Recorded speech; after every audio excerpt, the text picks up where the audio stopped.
Hi, so I'm Paul Rawson. I'm the CEO of Blackpool and Fylde Street Angels. Many of you, hopefully, will be familiar with the work we've been doing for just over 9 years now in Blackpool Town Centre, where in the nighttime economy we've been supporting vulnerable adults who, as much as enjoying all of Blackpool has to offer in the town centre nightlife at the weekends, those that have got a bit worse for wear, and whether it's been through substances or overdoing it, losing their friends, supporting people who are basically that sick that they can't get a taxi home, and so we will get them sobered up, get them reconnected, or help them get to a safe place.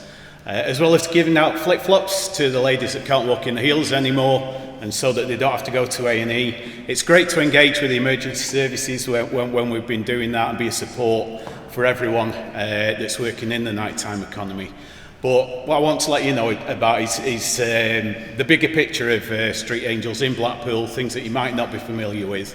When we first started, the idea was that as a charity, Blackpool and Fylde Street Angels were going to support vulnerable adults that were suffering from substance misuse and homelessness, and that's pretty much what our remit's been based upon. So that's led us on to, I've always been a strong believer in engaging with all the local services to get to meetings. As much as we are a Christian-based charity, that I always wanted us to engage with the authorities, and I always have done, got to the meetings. It was getting to meetings such as the Rough Sleepers group and the Homeless Partnership, that when the council were looking for somebody to offer a place of safety and warmth when the severe weather kicked in, that my hand went up and said, we'll do it, Street Angels will take on. So we used a couple of church halls locally, so that when it was freezing cold temperatures, that we would actually bring people in out of the cold and reduce the deaths that may have happened in the winter time on the streets. Because that runs so successfully, the council was so happy with the way we'd actually managed that, that led us to actually get an opportunity to manage a facility at the old foyer building on Chapel Street, which I'm sure you're all aware, that's where Housing Options moved out of South King Street and into that building in the ground floor. And then we took on managing the bed unit on the first floor. That's been going great, and that's enabled us to have 8 residents. Those residents, thankfully, what was initially just a night shelter, when COVID kicked in, it was changed to everyone off the streets. And the good news is that's now a permanent 24-hour facility for those people, and a move-on facility, but we engage with them, do a great work with them, and also engage with the various services to give people the support to move on to more long-term accommodation. So out of that, what we wanted to do, what I've always wanted to be about, as much as we have given people food over the years, we do a food outreach, but I wanted to always be about more than just. It's great that we've got soup kitchens out there, and we've got, various places that feed people and clothe people. But we always believed that we had to be more than just a handout, that we wanted to be a support. We wanted to see people have an opportunity to change their circumstances and not be trapped just in the addiction, not just to be trapped in homelessness and doing the same old cycle of going around the various soup kitchens week in, week out. So we always said we wanted to offer some skills.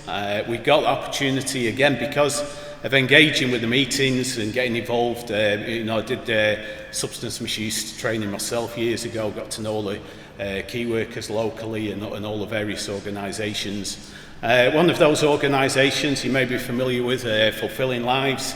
I'm going to say a few things here. It's great to follow on from Mike there. So engaging with Fulfilling Lives, there was an opportunity for us to take some of the community, especially those that were street drinkers, those some people would have actually seen on the streets that may have been caught up in the spice, and as people were saying, people are stuck in doorways, just loitering, and so we did an exercise to actually do some litter picking. Let's go and clean the town up. Let's go and clean the promenade. So we got our litter pickers and bags and took several of our community out. And one of the places we went to, ironically, was the old crazy golf course that had become known as the Sunken Garden, an unofficial wet garden, where people would quite often just sit there because it had become so run down, become an absolute mess, that people would actually be down there just sitting, drinking, and leaving the cans around and smash bottles and so on. So we said, let's go and clean it. So that's what we did. We cleaned it all up. Wouldn't it be a good idea if we can investigate and see if we could actually do something with this place? And the idea was, let's see if we could restore it back to its former glory and bring it back to what it once was, a crazy golf course. So with the support of Fulfilling Lives and myself, being introduced and becoming one of the board members, it was agreed that we would have the funds to be able to do it up. The council said you can't do anything beyond a restoration project, it's a conservation area. So we within our limits, we couldn't make it anything fancy and completely change the aesthetics of it.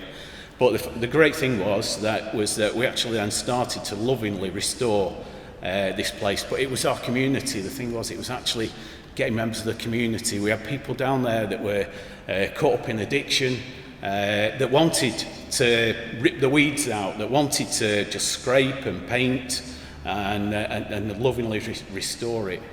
COVID kicked in, it set us back, but even that, wasn't going to stop us. We were still determined to see it finished. Glad to say that in May this year that we had it fully restored and ready to open. So the May bank holiday, the end of May, we actually opened, and we had a fantastic summer. And the great thing is lots of people wanted to come to Blackpool, so what a great time to actually have had. It's been absolutely fantastic, because what I can say, it's been such a success. And I think the stories that have been told, the public have really been captivated by the stories, how people caught up in addiction, people caught up in homelessness, have lovingly restored this crazy golf course and given it life again. So as of the weekend just gone, I'm really happy to say that we've actually taken £10,000 since it opened. So it has been a success, because we kept it cheap. We said let's not do any extortionate prices, so we kept it down to £3 for adults, £2 for children. If you haven't been there yet, please do get down there. Invite your work colleagues and friends, get down there. It's a great place.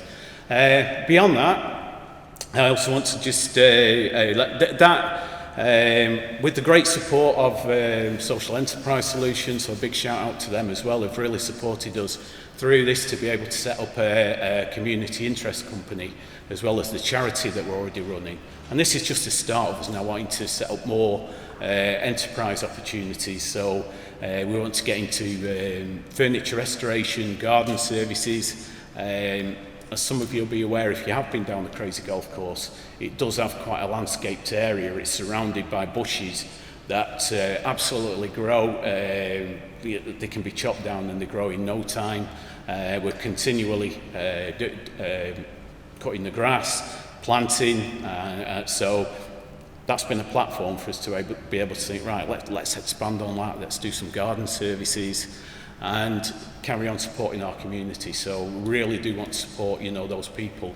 Big believer, and again, going back to what Mike's already said, using the term lived experience, which I've since, we want a lot of our community to be those members of lived experience who may think that, I've got no chance of getting a job, I've got, records, we've got, various prison sentences and so on, I've got no chance. Well, we are supporting those people, and some of those people have actually gone on to now get jobs with us.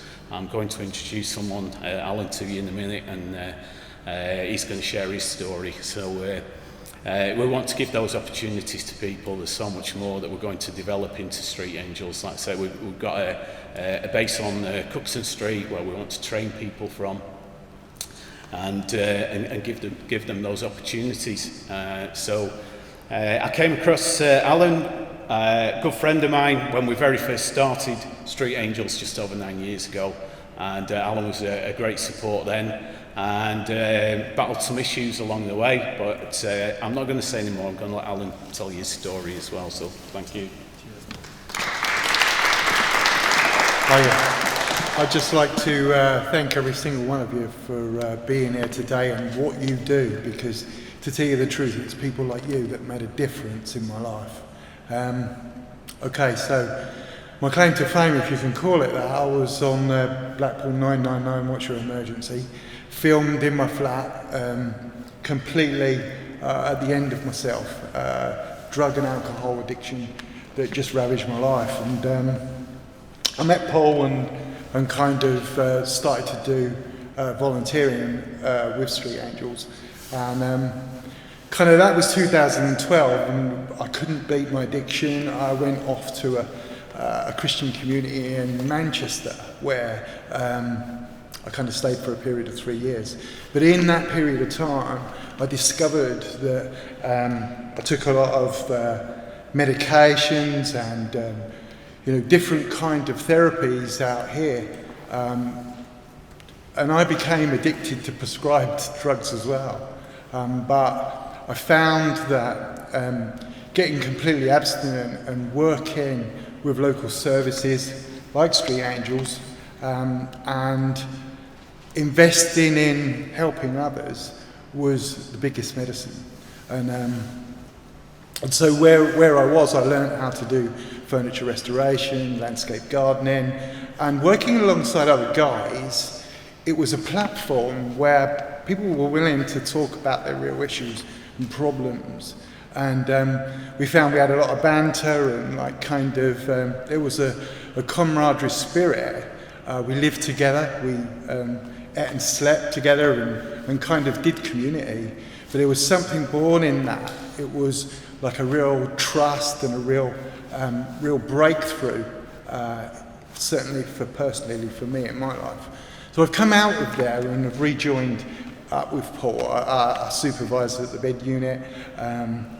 We're looking to spearhead more community projects like the golf course and do things like furniture restoration, investing in people, gardening, I love gardening, do more of the flagging and landscaping kind of thing, but we want to teach people as well. So I kind of only give you an overview of my story really, just to say, back up that the services that people are offering here are so invaluable. It changes lives. So thank you for the investment that you make. Okay.